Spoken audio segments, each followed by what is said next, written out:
Mas bem dissemos que segunda-feira seria um crime se não tivéssemos o nosso espaço de literatura. E hoje nós vamos conhecer um livro que nos transporta para uma terra antiga, onde os segredos reais e lendas misteriosas colidem. É verdade. Este livro que tenho à mão, intitulado A Lenda do Adão, Testemunhos de Reis e Plebeus, e foi lançado na última sexta-feira, portanto, 3 de novembro, em Maputo, e é da autoria de Joto Vassoa, a quem queremos saudar e agradecer por se juntar a nós nesta manhã para conversarmos e termos mais detalhes sobre esta belíssima obra que temos aqui conosco hoje. E antes de mais, parabéns pelo lançamento desta obra, e gostávamos de perceber como é que surgiu a ideia de escrever A Lenda de Adão, Testemunhos de Reis e Plebeus. Bom dia, obrigado pelo convite. Bom, a lenda de Wanda. Wanda. Obrigado. Bom, começa com a minha própria busca por identidade. Okay. Houve um processo de conversão para o cristianismo, e nesse processo eu buscava procurar propósito de vida, de forma geral. Então, o que acontecia é que eu já tinha algumas histórias escritas e tinha uma série de personagens, e com a minha conversão acabei convertendo também os personagens. Só que nessas personagens eu sabia exatamente o que cada um representava, qual era o seu papel, mas não conseguia definir a mim próprio, tanto por causa dos vários interesses que eu tinha, como também por causa das formas como eu explorava os personagens e me perdia nos conceitos que eu criava para os tais. Então, senti a necessidade primeiro de trazer, embarcar nesta aventura de autodescoberta, o que fez com que eu escrevesse o primeiro livro antes deste, que era um livrete. O título era A Lenda de Wanda e a Busca por Identidade, o que foi no tempo da pandemia, e senti-me não forçado, mas por causa do período que nós estamos a passar e a comunidade cristã, especificamente os jovens, estar em casa e não ter assim algo para consumir, senti a necessidade de partilhar. Só que por causa do tempo de desenvolvimento, o que acabou acontecendo foi que eu senti que a obra estava incompleta, e o passo seguinte seria escrever um livro, este livro, A Lenda de Wanda, Testemunhos de Reis e Plebeus, que viesse completar. Na verdade, é o primeiro de uma trilogia. Muito bem. Então ainda teremos mais motivos para conversar. Quais foram as grandes fontes de inspiração? Claro, dá-nos aqui o historial de como é que tudo isto começa, mas inspiração de onde é que teve, e o que é que nós vamos encontrar assim, de forma resumida, em termos de história? Bom, de forma geral, o livro mescla fantasia e teologia. E muito do que o livro retrata é esta dualidade, esse convívio destes dois gêneros, e faz com que eu fosse desafiado a trazer conceitos tanto do gênero de fantasia como da teologia nesta obra. Então, o pano de fundo é teológico, especificamente, mas o gênero fantasia foi uma escolha meio que influenciada por livros que eu lia na infância.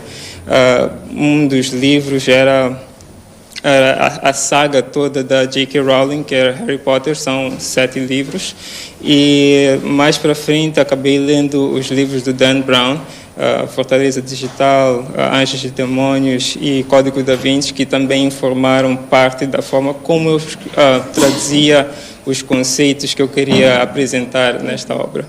Muito bem.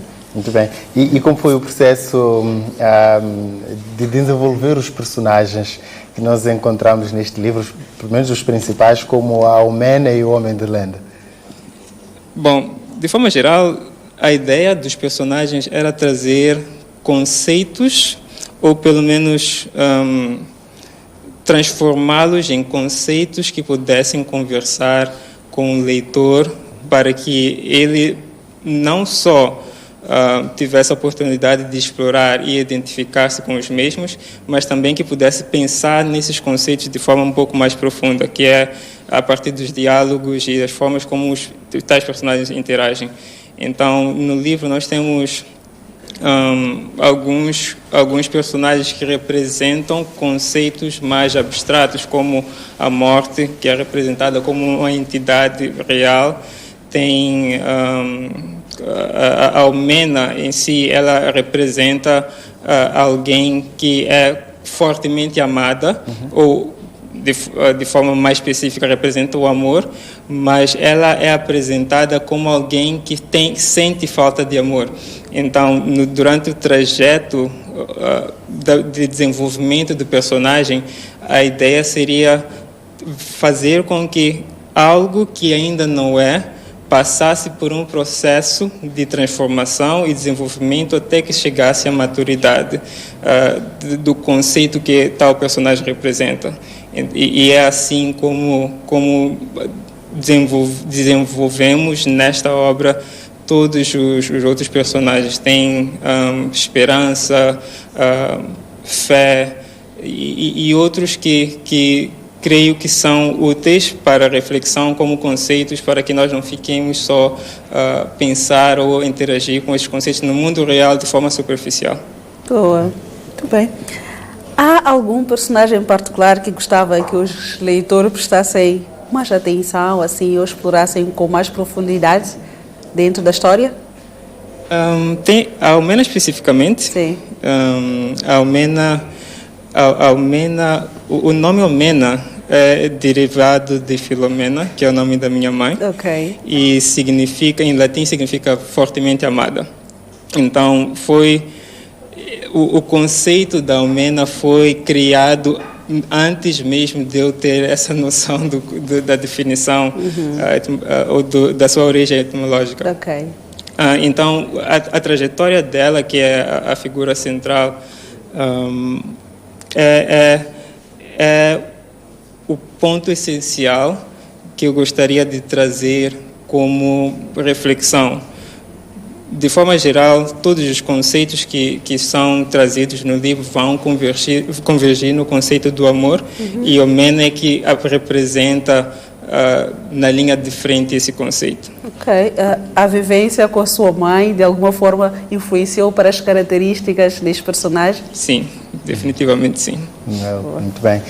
Mencionou que o livro foi escrito primeiro, mas depois, com a sua conversão, acabou também ajustando, e nesse sentido gostávamos de perceber como é que equilibrou elementos como a própria história, a fantasia, a teologia, a mitologia, por forma a oferecer uma experiência ainda mais envolvente para os leitores. Foi interessante porque o livro começa ou a história, o desenvolvimento da história começa com ideias ou ideais um pouco divergentes daquilo que é a fé cristã, e ela foi se transformando à medida em que eu ia também passando pelo processo de transformação. Então, com o tempo, o que não era só a necessidade de por identidade ou por esse senso de identidade que eu tinha, mas acabou sendo também a necessidade de transmitir aquilo que eu já tinha ou estava a descobrir, o processo de descoberta, tanto em termos de conhecimento, por causa do material que eu consumi para escrever, como também simplesmente de experiência individual que eu queria partilhar com os leitores. E foi mesmo um processo, desde olhar para os personagens e fazê-los encaixarem-se melhor ao contexto mais teológico, como também individualmente, como pessoa, ter este equilíbrio e não deixar com que as ideologias que eu estava a trazer aqui servissem de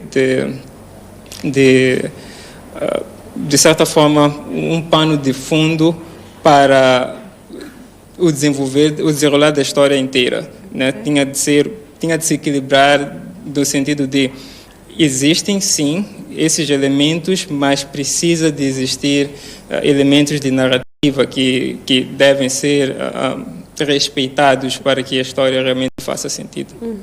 Muito bem. Menciona clássicos aqui que leu, que de uma ou de outra forma não é, acabaram influenciando para a sua escrita hoje, mas queremos compreender de si, afinal, o que é que tanto lhe atrai neste género, e porque é que escolheu Trauma para contar, não é, trazer aqui uma lenda antiga com reis e plebeus. Eu fui uma criança e sou hoje um adulto muito introvertido, e a ideia de mundos fantásticos sempre me atraiu. E o primeiro contato foi em 2004, quando eu saí de Maputo para Texas.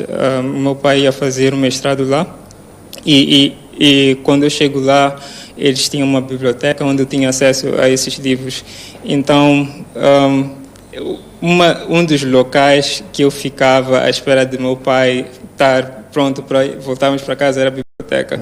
E os livros que me atraíam mais, tanto pela história também como pela apresentação, eram mesmo livros de fantasia. Muito bem, super interessante.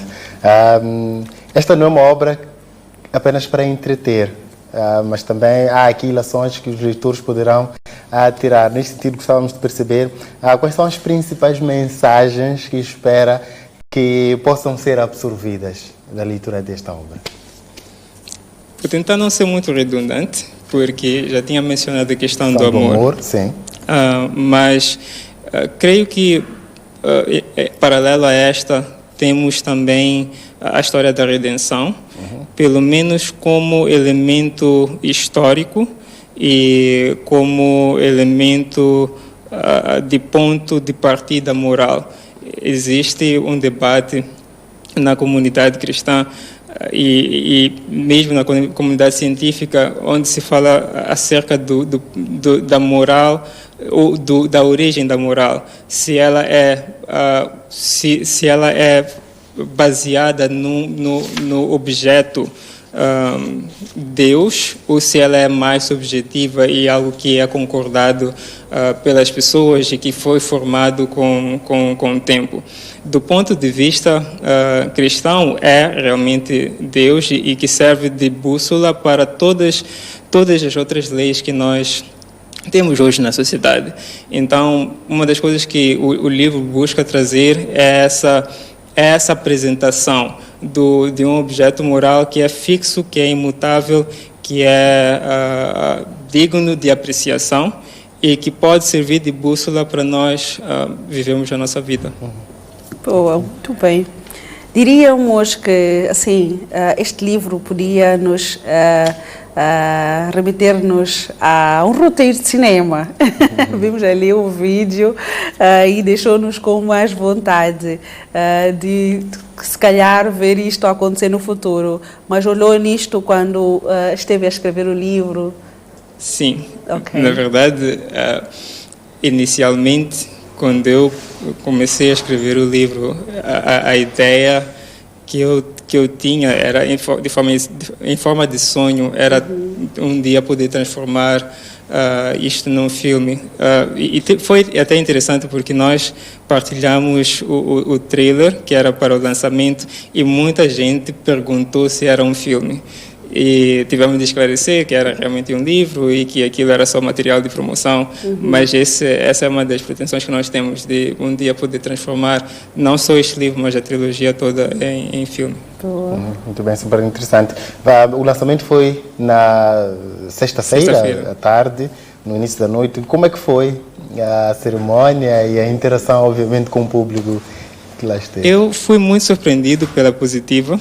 Sendo minha primeira obra, eu não tinha assim tantas expectativas. Eu sabia que as pessoas já tinham conhecimento, né, por causa da forma como nós estávamos a organizar a campanha de promoção para o evento e do livro também.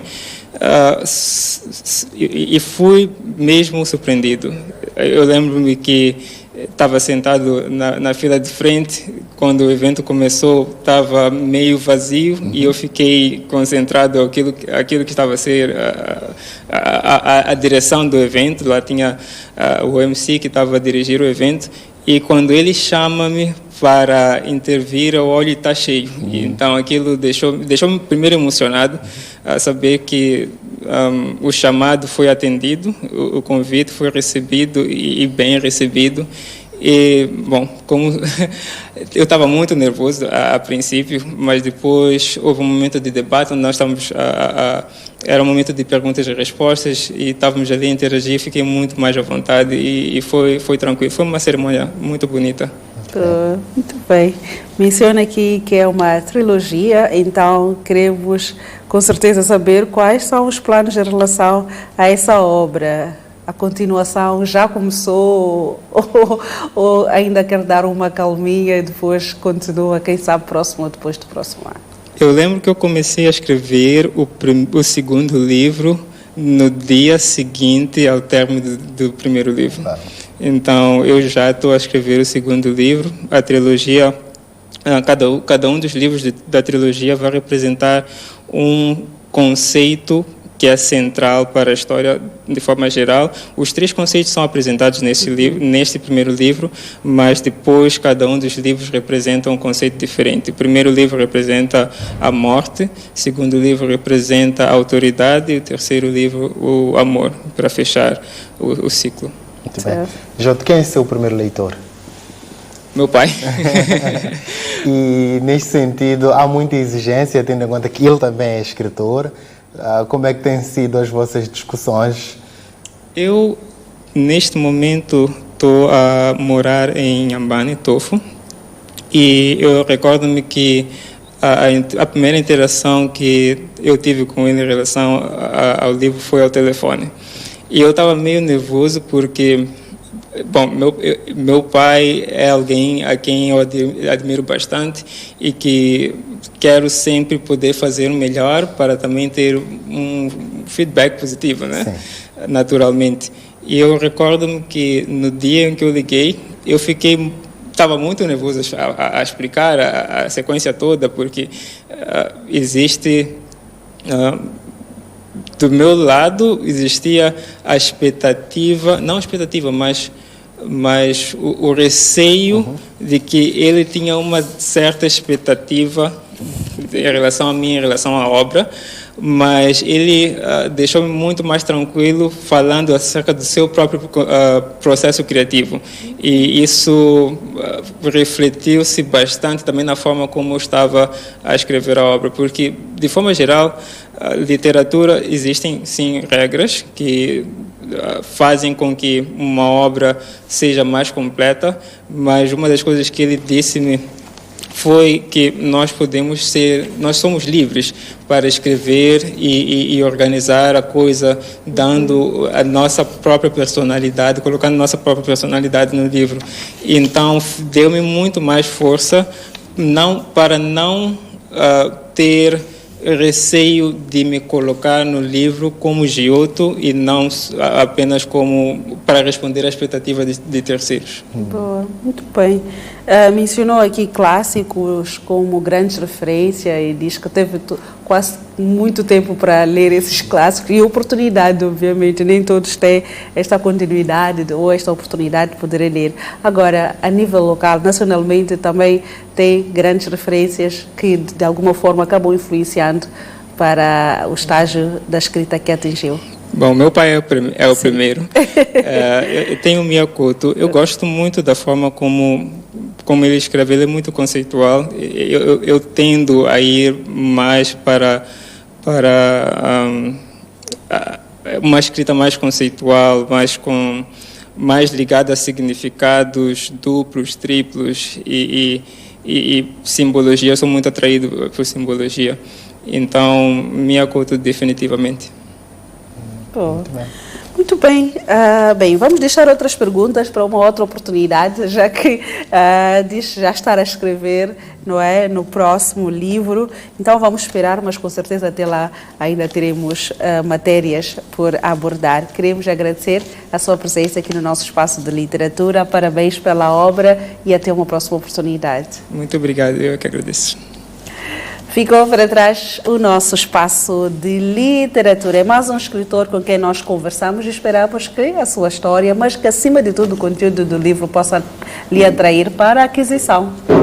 É verdade, portanto, mais uma obra aqui para o acervo literário nacional e nós estamos muito animados por mais esta obra e queremos de fato convidá-lo a procurar conhecer esta obra e obviamente o Giotto Vassoa. É uma conversa esta que pode ser vista no aplicativo STV Play. Assim que o programa terminar estará disponível para que possa acompanhá-la de qualquer lugar e na hora que preferir. É muito entretenimento e informação para si, obviamente na palma da mão, com um simples download na App Store ou Play Store, poderá estar conectado a tudo que acontece aqui na STV.